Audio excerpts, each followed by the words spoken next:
Hi guys, in today's video we have an Xbox Elite Series 2 controller that came in. The complaint is that the right stick is not functional. These are very delicate. When they get dropped, that stick generally gets broken right at the spot where it joins up to the tack switch in order to make that RS click. So we know the RS stick is bad. We're hooked up to our gamepad tester and we're just going to make sure that everything works as far as it turned on, LB, RB, triggers, all the directional pads, all the buttons are functional. Once we know all that's functional, we can go ahead and start with the teardown and getting this repair on its way. We're going to go ahead and remove these. The entry point on these are kind of sealed down with some adhesive, and there's clips around the sides.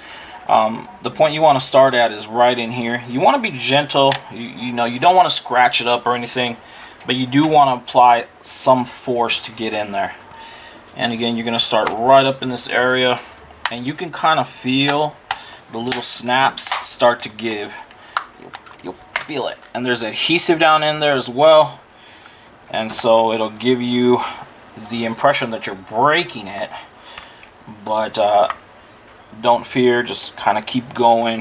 You got to be a little aggressive with it. You're gonna hear a little snap, crackling, pop in there, but you just stay the course and eventually that thing will pop out of place. So once you wrestle a little bit with it, it will come up. There is some adhesive. I kind of want to just show you. It's kind of just set right along these areas here. These are the snaps that you're working against right here on the sides as well as on the bottom. There's a couple here, there. So there's just snaps everywhere. You want to be careful not to break those, and you just want to wiggle around the sides and get that loose. Once you get that loose, you're going to want to remove the sticks and just turn counterclockwise. They'll spin right off, and you'll do that for each of them. Sometimes they're really a pain to get off, and what you can use is a set of pliers just to break them free. You don't want to damage it, so you want to be very careful, but you can definitely grab onto that nub there and kind of twist it counterclockwise with some pliers just to break it free, and then afterwards you finish it up with the actual thumbstick. We got that off. We're going to remove some screws here. You got one here, one here, one here, and here. And then you got two more right in the middle. So we'll get those screws out and then we'll continue with the repair. Okay, so once we got those screws out, you're gonna have to kind of jimmy up in here just a tiny bit, and then that whole assembly will kind of come on up out of there. Very gently, just pull up on it, remove it, set the bottom piece aside. You're gonna have the motors and their cables here, and what we'll do, we're going to add a little bit of flux to those.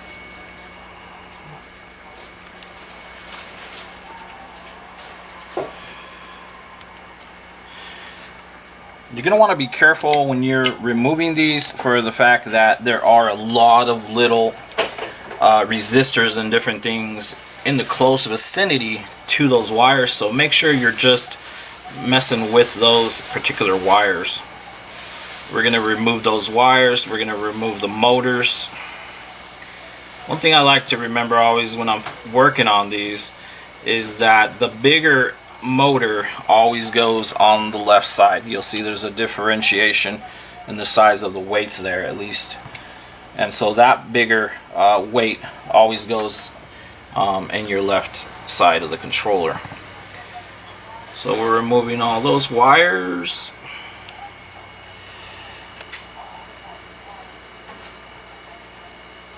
Once we remove those wires, we're going to have a couple little pop connectors here that we'll take care of. And we'll just pry those up, move those out of our way. We got a small Torx bit right here in each corner, and we'll remove those.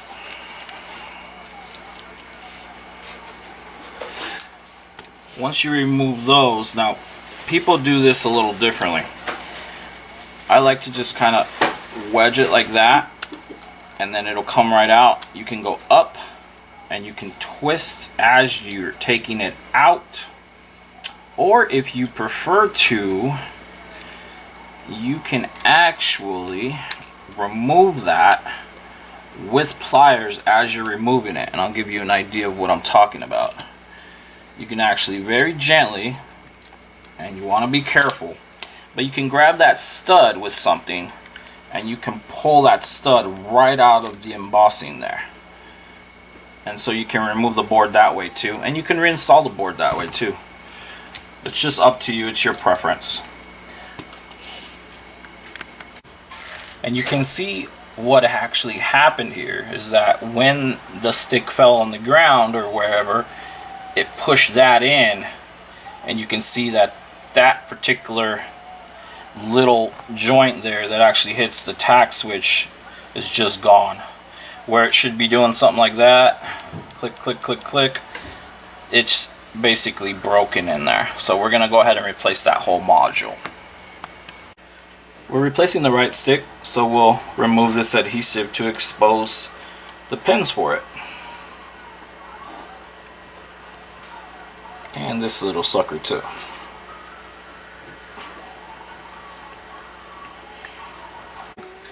We're going to add some flux to all the pins.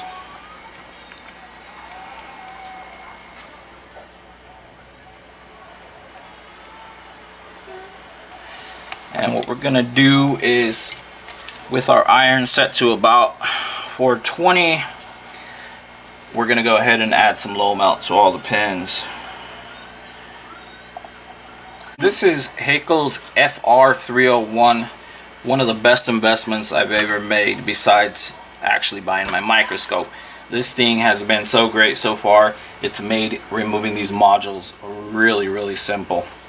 And the way it works is you just stick it on there, give it a few seconds, hit the trigger, and it'll grab all that right up.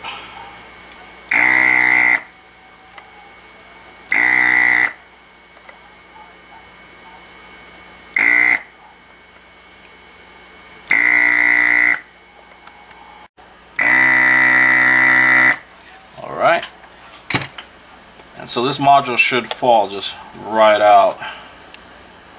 And there it is. So we'll clean up the board.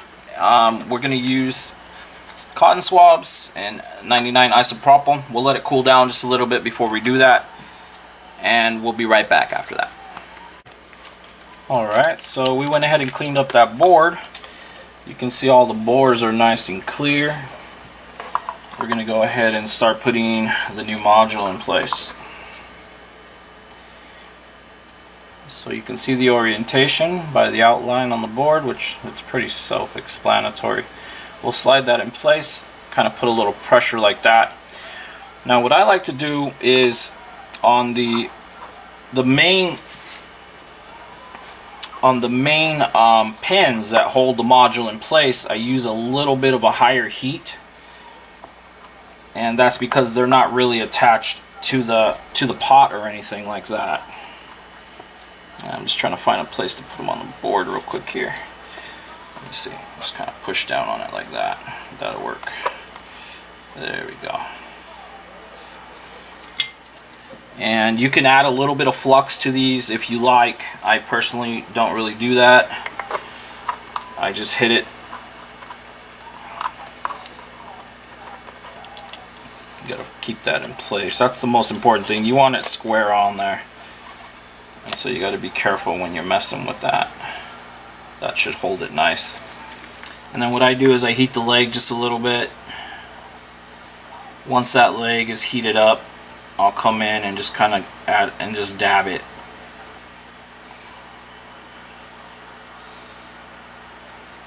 And I'll do that for all of them.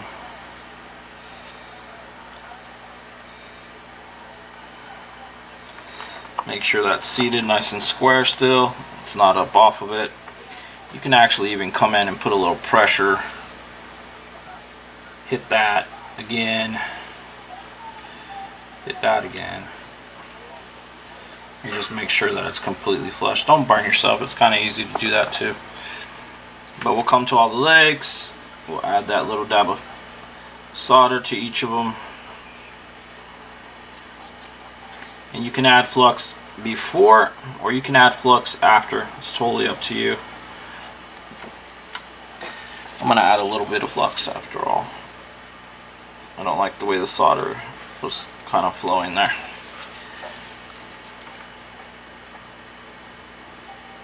We'll heat that up, hit it, heat that up and hit it. Now this is at about 420. And I'll hit that and I'll just let it kind of flow through the bore there. And I'll just heat it, heat it, heat it until I see it kind of flow through there. So now we're going to lower our heat because we're going to go ahead and we're going to be soldering the pots. And you don't want to use that higher heat on the pots, obviously. And for the pots, I won't use the flux. Just hit them with a little dab each. They don't really need much. They're not there for strength. They're just there to sense the position of the stick. So just give them a little flow. There's your tack switch for your RS. And that's pretty much it. We're going to clean that up now. Okay, we're going to put the mic back in place. This is the mic jack. It goes right in there. And we're going to go ahead and mate the joystick board back on here. That's the main board pretty much. So we're going to go on that pole like that. And then we're going to twist around this way. And we got to go up under that trigger at the same time. So you want to do this all gently. And then at the same time you want to keep that mic in place. You can always add it later, but that's basically. And then you wiggle to get that connector seated right there. So you can see through there, there's a little hole right up in there, and you can see the mic piece, like a piece of the body of it, and that'll protrude through there. And then you wiggle it and you can see that that mic's in place. Give it a little pressure on each end. And then we're going to add the 2 small screws that go in those end pieces. I'm going to get these gloves off. And so we'll get those screws in there.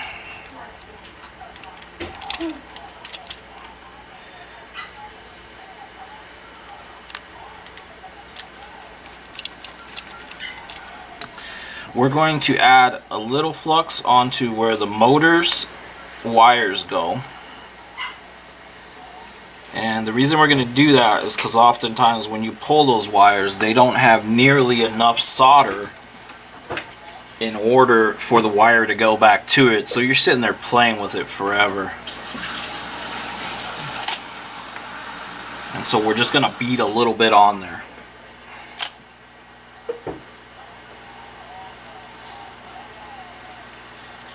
Something we can dip our wires into. There's enough there, you don't really have to worry about it, but as oftentimes there's just not enough solder on those.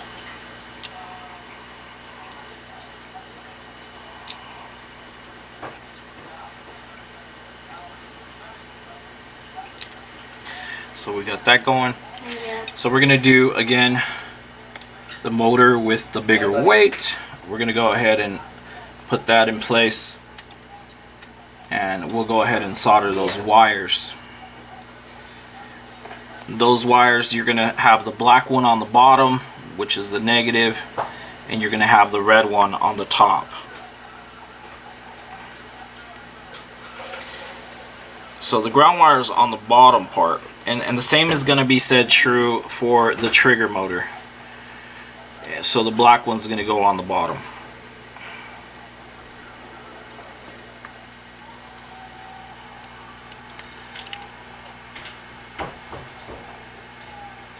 You can bend those to your will there and kind of get them to drop into place. And these don't have to be that perfect, as long as they're in place.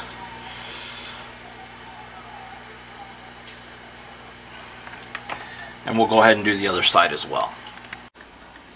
Alright, we're going to go ahead and put the adhesive back. These little cover pieces, they just go right in that little area right there. We're going to clean up the board a little bit, and then we're going to replace the pop connectors. We're going to get that flux off of the board there, and then we'll come back and we'll install those pop connectors. Alright, we'll get those pop connectors back in place, and they just kind of go into the grooves there. You bend them, and you can usually just pop them into place with your fingernail. Now another way you can do it is you can just give it a little bit of pressure with a Torx bit, and that, see how that popped right in place? Just very gently, and you want to do that for each of them. And then once we get that in place, I usually just give it a little bunk, make sure they're in there. I'll use the back of the tweezers and kind of push down on the wires over here a little bit. And that's nice and snug. We'll cover that back up. We're going to drop it back into the chassis. Watch on these particular magnets. Sometimes those will be out of place, so just make sure they're seated in there. You're going to slide the stick back in. And don't forget to kind of tuck your wires in like that. And so you'll slide that right back in the chassis. You'll put a little bit of slight pressure on the triggers. That'll just keep them in their place. That snaps in place. Now we're going to go ahead and put the screws back in. And again, you know where those screws go. Bam, bam, bam, bam, and so forth. So we'll put these back in. We'll be back. Alright, and we're back. We're going to go ahead and twist on the joysticks. You want to be careful not to strip them. Let them feed themselves. And you'll twist those on.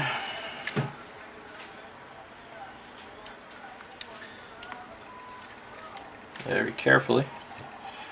They will cross thread rather easily if you're not careful. There we go. You can feel it. And now we're going to pop on the shell, and that just basically snaps in place. Just put pressure around the edges and stuff, and you can kind of feel it when it's falling into place. Snap, snap, snap, snap. There. And if you did a good job, you're not going to notice any defect around all the cracks, and so everything will appear as normal. We'll put those back on. Now on the older, like the Series 1 Elite controllers, on the original Xbox controllers from the previous models, whenever you put a basically a joystick module, I do want to make you aware that it does require some calibrating. At the factory, basically where they make the controllers, they actually had software, and if the joystick was off by a certain amount, they would then go in and default it to 0. And that's why a lot of times if you guys have put in installed modules onto controllers, you'll notice that they drift and you go, what the hell? I mean, it's a brand new module. Or you'll take it off another controller and that was not drifting, and now the one that you put it on is drifting. That's going to be a little explanation for you as to why that is. Even the brand new, you know, Alps modules that you get from the factory on those particular models are going to drift. Now there's a couple ways to mitigate that, and one of them is to add resistors onto the pot pins. The other, which I particularly used and have been using forever, is I created a little tool, and I use that tool to kind of go in behind the pots, and I'll flip this down and I'll show you that. I know that's kind of irrelevant to this repair, but I just want to give you guys an idea that if any of you are using this video as far as your module installations, you'll know why if your controller's drifting. But basically, when they drifted on the previous models, I created this tool to get in there and bend the arm to my will, so to speak, so that it would calibrate to 0. You can't do that on all the modules because some of the modules that are used are going to be old and wonky, but on any of the new ones it's definitely going to work, and even on some that are slightly used, as long as they're not out of spec, basically, and the fact that it's still nice and tight, not all loose and wonky. On these, the good news, guys, is that with Elite Series 2 and any of the controllers that came with the Series S or the Series X, the module actually goes into the controller, and the controller assesses how far off the dead zone is, and it will actually adjust itself. Look here on the screen, you see the 0.10, and you go, wow, that's going to need calibration. But what we found is that after you start manipulating it a few times, it actually adjusts itself. And let me show you that, and you'll see that right here on the video. You got to do this a few times. Now this is the right stick that we just replaced, and just a second ago you saw it was at 0.10, which we definitely don't want. That's way out of whack. And look what happens. It self-adjusts. I love that, because we had to work so hard sometimes to calibrate these.